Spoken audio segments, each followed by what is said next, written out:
Okay, apa benda ni? Jadi markup tu adalah penambahan jumlah kos yang ditanggung oleh pengeluar barangan atau perkhidmatan untuk menampung kos sesebuah perniagaan mencari keuntungan. Yang penting kata kuncinya adalah menaikkan harga. Harga naik. Itu kita panggil sebagai markup. Markup ni bahasa Inggeris dia lah. Jadi maksudnya sekarang ni kita naikkan harga untuk apa? Biasanya untuk cari keuntungan. Biasa kalau berniaga tak ada yang berniaga secara untuk dapat kos sahaja. Dia mesti nak cari untung sebab itulah dia punya pendapatan. Okay. Jadi kalau tak dapat untung, susah sikit lah untuk orang yang berniaga. Yang sedekah tu lain cerita lah. Kan? Untuk orang berniaga, dia mesti nak cari untung. Dan cara nak cari untung, dia mesti markup harga daripada harga kos kepada harga yang hendak dijual. Apa itu kos? Kos ni apa? Modal dia.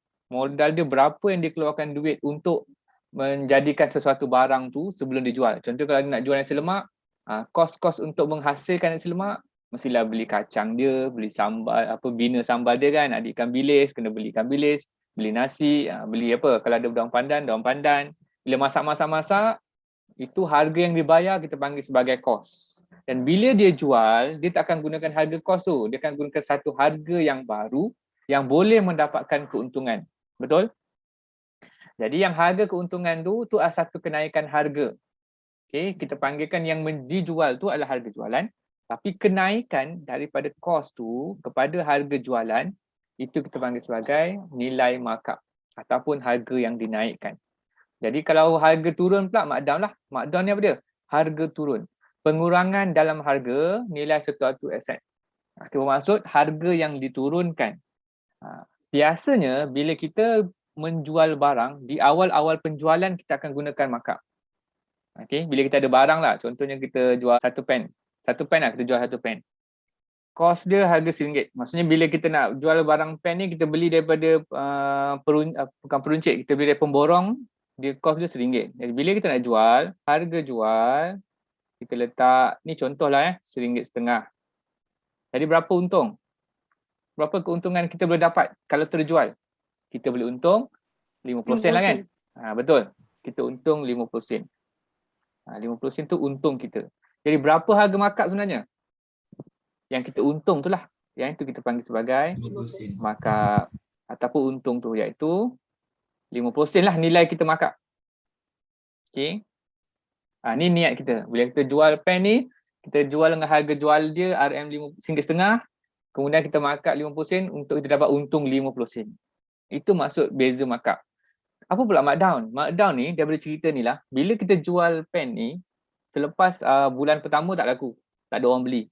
Selepas bulan kedua pun tak laku, tak ada orang beli. Sampai 5 bulan, 6 bulan tak laku. Jadi sampai bila kita nak simpan pen ni? Adakah sampai dakwat dia beku? Tak kan? Kadang-kadang ada barang tu yang ada expired kan? Yang kita terpaksa lepaskan juga sebelum tamat tempoh. Jadi nak tak nak, kita terpaksa buat markdown. Markdown ni apa? Pengurangan harga, ataupun ada orang kata bagi diskaun. Berdasarkan RM1.50 ni lah, kita tak akan turun lebih bawah kos sebab kita masih lagi nak untung. Kadang-kadang walaupun kita markdown, tapi kita masih lagi mencari untung. Jadi untuk case pen ni, bila kita turunkan harga dia, bagi diskaun, harga jualan yang baru, contohnya kita jual RM1.03. Kita jual RM1.03 kat sini. Nampak tulisan dia? Okey, kita jual RM1.03. Kita turunkan harga, betul? Harga asalnya kita letak RM1.50 kita jual kan?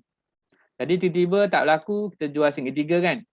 Jadi penurunan harga ni dari RM1.50 kepada RM1.03 kita panggil sebagai harga turun ataupun markdown. Beza dia tu, berapa beza dia? 20 sen lah. Jadi 20 sen tu yang kita panggil sebagai markdown. Jadi 20 sen lah.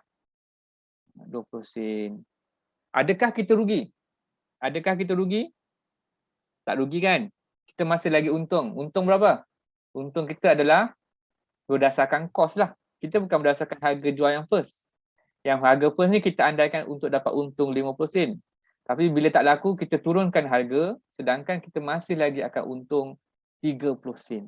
Maksudnya barang kita tak rosak, tapi kita masih lagi dapat jual. Itulah yang terjadi dekat mana-mana pasar raya.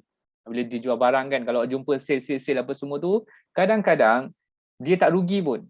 Dia jual sampai 80%, 70% sebab dia dah kira-kira dia punya cost. Dapat cover lebih daripada cost dah memadai. Daripada barang tu tak terjual dan barang tu rosak. Faktor penurunan harga. Faktor yang menurunkan harga. Kenapa kita perlu turun harga? Kita tak boleh letak harga yang sama sahaja, kekal sampai bila-bila. Ada 4 yang utama. Ada 4 yang utama. Yang pertama, persaingan sengit dalam perniagaan lah.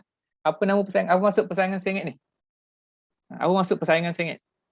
Maksudnya, kita jual barang yang sama dengan orang yang lain di kawasan tersebut. Sengit lah. Ataupun kalau kita jual online, kita jual pen, tiba-tiba ada orang buka website esok, jual pen juga.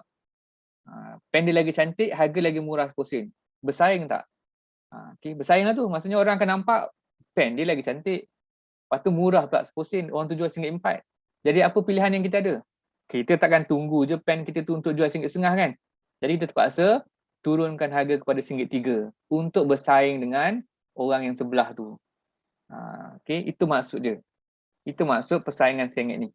Yang kedua, pelupusan stok lama atau rosak atau usang. Ni yang nak expired.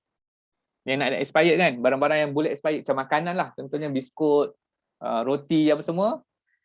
Daripada barang tu rosak atau usang atau lama, jadi kita turunkan harga dia sedikit supaya benda tu terjual. Kalau tak terjual dah lah kos tak sampai, rugi pula. Jadi nak tak nak kita lupuskan barang tu, kita turunkan harga dia sikit, kita dapatlah menarik perhatian pelanggan untuk beli. Okay, yang ketiga, galakkan pembelian secara pukal. Yang ni macam mana? Ni promosi. Contohnya harga pen tu RM1.5. Contoh kan pen saya tadi. Okay, pen kita RM1.5. Mana? Mana tadi? Kat insert Insert. Textbox. Okay. Okay, harga asal dia RM1.5 kalau beli satu. Ni satu. Ni pen. Pen kita tadi lah. Okay. Kalau dah selesai dah. Okay. Jadi, apa maksud pukal? Pukal tu maksudnya apa? Pukal maksudnya apa? Siapa tahu? Dani tahu? Pukal tu maksudnya beli secara banyak. Maksudnya kita beli secara banyak. Maksudnya contohnya kalau beli satu dapat RM1.5, kalau kita beli 5 atau 6, ataupun kata-kata yang paling famous, dozen lah, dozen. Tahu dozen tu apa? Dozen tu 12. 12 benda. Maksudnya kalau beli satu dozen, sepatutnya harga dia adalah 12 darab RM1.5 lah kan? Betul? Jadi harga asal dia sepatutnya adalah 12 darab dengan 1.5 ataupun RM1.5. Iaitu bersamaan dengan 24 tambah dengan 6, 30. Okey, betul ke 30? 12, 2, 24. 24, 18. Okay, 18. Lebih kurang. Jadi harga dia akan dapat RM18. Contohlah ni. Ni kalau harga asal. Tapi kita bagi promosi. Kalau beli dozen, satu dozen kita jual dalam RM15 sahaja. RM15 sahaja kalau dozen. Maksudnya kalau orang tu beli satu dozen. Berapa dia turun harga? RM3 lah kat situ. Keluar lagi. Dia auto. Oh, dia auto. Katalah. Bukan saya salah je Dia auto. Ingatkan saya BM tak power tadi. Okey. Jadi kalau dozen harga asal 18, jadi bila pelanggan tu beli dozen kita jual 15. Kat situ kita turunkan harga lah. Berapa kita turunkan? RM3. Kan? Kita turunkan harga RM3. Macam diskaun lah sebenarnya. Yang ini namanya pukal. Beli secara banyak. Contohnya apa lagi? Selalunya awak jumpa benda ni kat mana? Kat Maidin. Kalau siapa pernah pergi kat mana tempat tu? Coket ada kan? Kalau awak pergi situ, kadang-kadang awak perasan beberapa banyak kedai, satu barang RM1. Beli 10 RM9. Itu namanya pukal. Itu namanya beli secara pukal. Maksudnya kita akan bayar kurang sikit harga berbanding harga asal. Okay, dan last kali penutupan barisan barang dagangan. Yang ini high level punya perniagaan lah.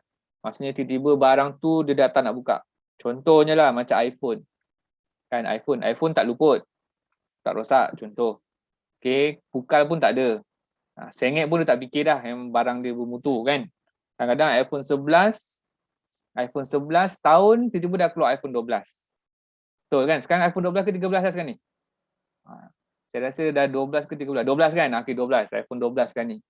Jadi, kalau dulu, cerita tentang iPhone 11 lah kan? iPhone 11 dulu, setahun yang dulu, harga dia lebih kurang, saya letak 4,000 lah.